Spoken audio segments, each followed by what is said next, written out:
Anna from P&W Blanks and Sublimation, and today I'm going to be making a fun accessory to my 40-ounce tumbler, and that is going to be a tumbler tag.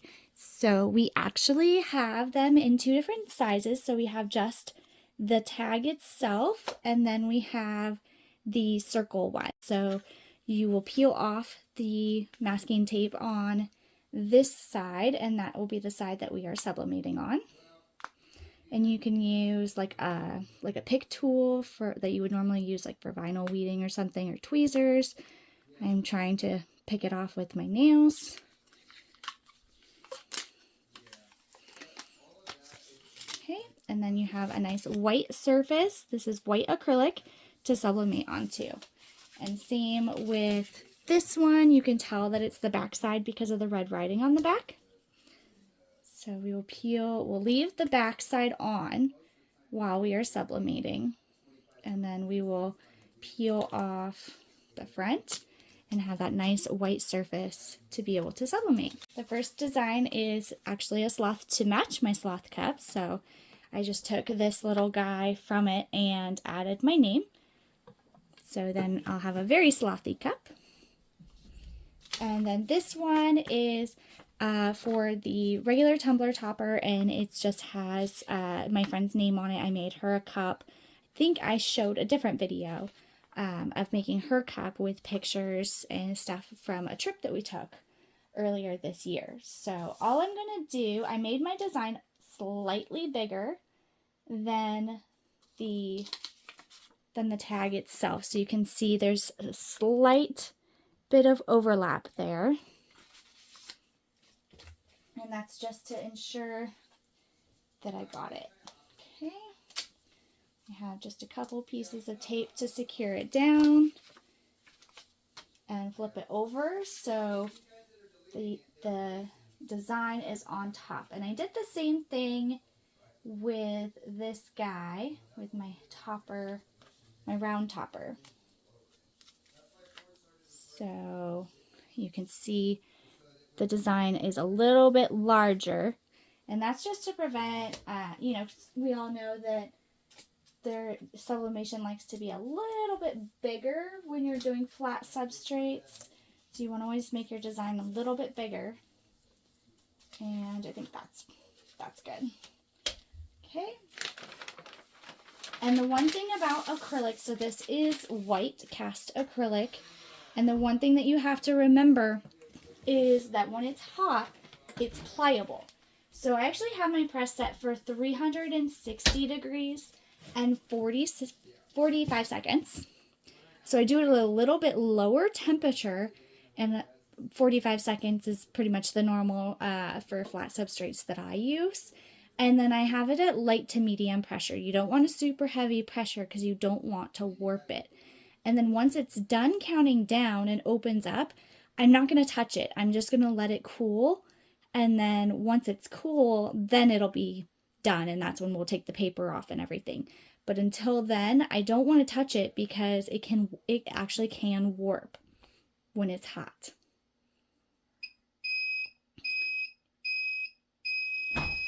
And you see my press auto opens. This is the P&W Cascadia Pro Press. It actually has a function for auto open or manual open. So you can just twist this lever here, this magnet piece, and that will make it whether it's auto open or manual open. I love the auto open feature, but sometimes with certain substrates you just don't want the auto open. So like I said, we are just going to flip these around, and we're not going to touch them. We're just going to leave them alone until they cool down. And then that way they're still straight right now. If we touch them and mess with them, then it's possible that they can bend out of shape. So I'll be back when they cool down. Okay, so these are cooled down. So now I can remove it from the paper here.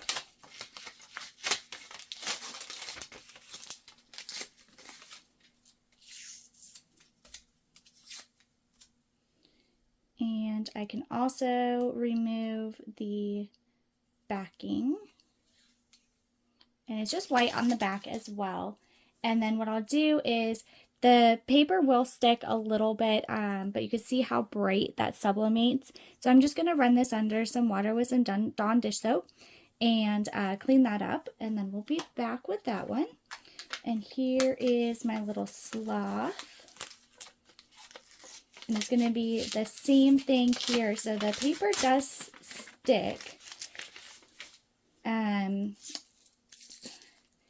You want to do, that's why you want to have light to medium pressure. I think I did a little bit too much pressure on this one, but you can see how it turns out, and then I'll go wash them up and be right back.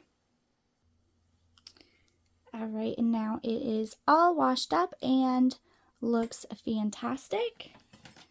And then I take my sloth cup, and now I have a cute little sloth piece to go on my cup.